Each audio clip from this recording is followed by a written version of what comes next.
NDA ప్రభుత్వం వచ్చిన తర్వాత కనుమరుగైపోయి ఏదో వాళ్ళ వ్యక్తిగత కేసుల కొరకు కోర్టు ప్రాంగణాలకు వచ్చి ఎక్కడ మాట్లాడుతున్నాం ఏం మాట్లాడుతున్నాం అనేది తెలియనటువంటి అయోమయ పరిస్థితిలోకి వెళ్ళిపోయినటువంటి వైఎస్ఆర్ కాంగ్రెస్ పార్టీ నాయకులు 12వ తారీఖున నందికొట్కూరు కోర్టుకు వచ్చి ఏదో నలుగురు వేసుకుని వచ్చి ఉనికి చాటుకోవడానికి ఏదో 4 మాటలు మాట్లాడిపోతే సరిపోతుందని చెప్పేసి అనే విధంగానే ఉంది. ఎందుకంటే మా ప్రభుత్వం వచ్చి సంవత్సరం అయింది అంటున్నారు.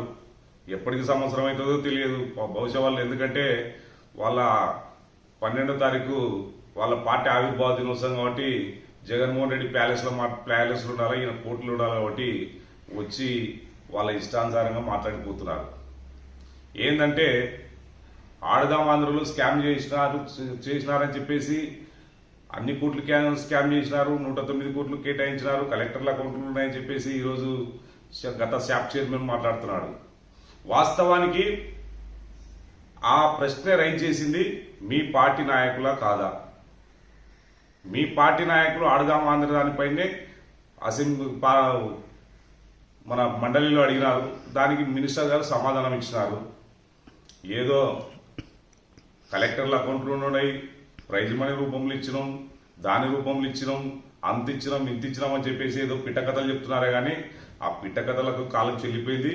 ఖచ్చితంగా ఏం జరిగింది ఏం కథ అనేది ఈ మా చంద్రబాబు నాయుడు గారు ఒక పద్ధతిగా ఎక్కడైతే ఏమేమి ఉన్నాయో దాన్ని అంతా కూడా రెట్టిఫై చేసే ప్రయత్నం చేస్తున్నారు. మీరు బుడంకాయలు దొంగ అంటే భుజాలు తలపాల్సినంత అవసరం లేదు.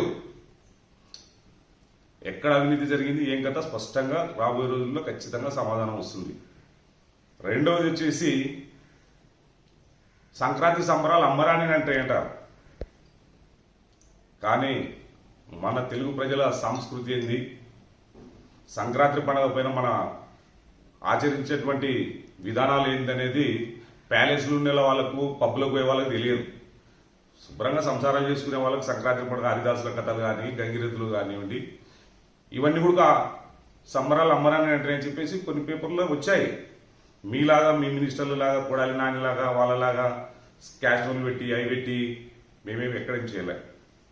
ఈరోజు కార్యకర్తల మీద అక్రమ కేసులు పెడుతున్నారని చెప్పేసి మాట్లాడుతున్నారు. మీరు గతంలో మీరేం చేశారు? మాస్క్ కరోనా టైంలో ఒక మాస్క్ అడిగితేనే ఒక దళిత జాతిలో పుట్టి డాక్టర్ స్థాయికి ఎదగాలంటే ఎంత కష్టపడి వచ్చిటాడు.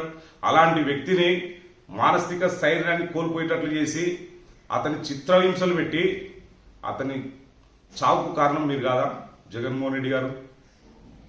అలాగే ఒక చంద్రయ్య తెలుగుదేశం పార్టీ కార్యకర్త జై జగన్ అంటే జై చంద్రబాబు అంటే ఒక బీసీని చంపారు, మైనార్టీలను చంపారు. ఇలా చెప్పుకుంటూ పోతే మీరు చేసిన అరాచకాలు గత 5 సంవత్సరాల్లో కోకొల్లలకు ఉన్నాయి. కానీ ఈరోజు ఒక ప్రజాస్వామ్యబద్ధంగా మా ఎన్డీఏ ప్రభుత్వం వచ్చిన తర్వాత చంద్రబాబు నాయుడు గారు కానీ మేము కానీ పవన్ కళ్యాణ్ గారు కానీ ప్రజలు ఒక మ్యాండేట్ ఇచ్చారు. మాకు 2024లో 2019లో ఒక తప్పు చేశాం.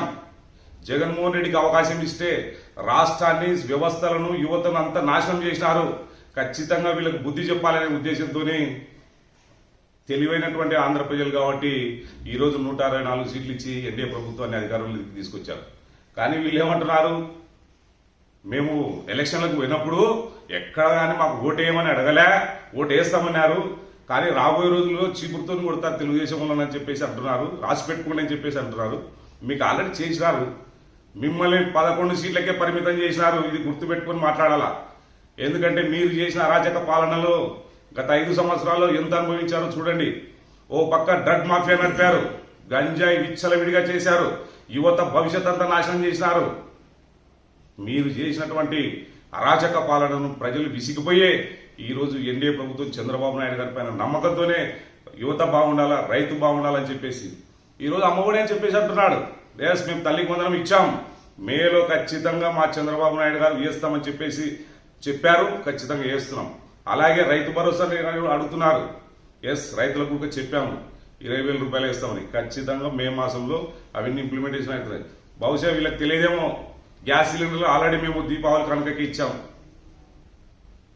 2వ విడత కూడా మళ్ళీ ఇవ్వబోతున్నాం. కాబట్టి ఇవన్నీ ఏమీ తెలుసుకోకుండా ప్రద్యున్న గారి గురించి మాట్లాడుతున్నాడు. ప్రద్యున్న దగ్గర లెక్కలు ఉన్నాయి. చంద్రబాబు నాయుడు కాడికి పోతే చెప్తారు ఓ పిల్లగాడు తినాలి అనేది.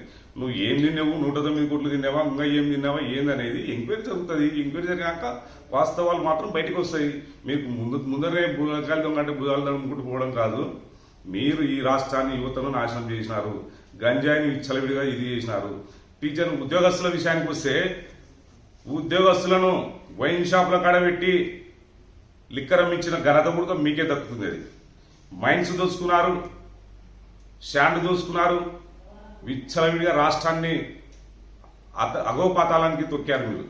కానీ పవన్ కళ్యాణ్ గారు ఒక మాట చెప్పారు, ఖచ్చితంగా మీ ప్రభుత్వాన్ని అగాల పాతంలోకి తొక్కుతా అని చెప్పినాడు. ఖచ్చితంగా ఎన్డీఏ ప్రభుత్వం వచ్చింది కాబట్టి దాన్ని జీర్ణించుకోలేకనే ఏదో మీ బుద్ధి పుట్టినట్టు మీరు మాట్లాడుతున్నారు. కానీ రాజకీయ ఉనికి కోసం వచ్చి ఏదో ఒక రోజు వచ్చి సంవత్సరం 10 నెలలే రాక ఇక్కడ కాబట్టి వచ్చి ఏదో వచ్చి మాట్లాడుకోవడం అనేది కాదు. వాస్తవాలు తెలుసుకొని మాట్లాడితే అందరికీ బాగుంటుంది.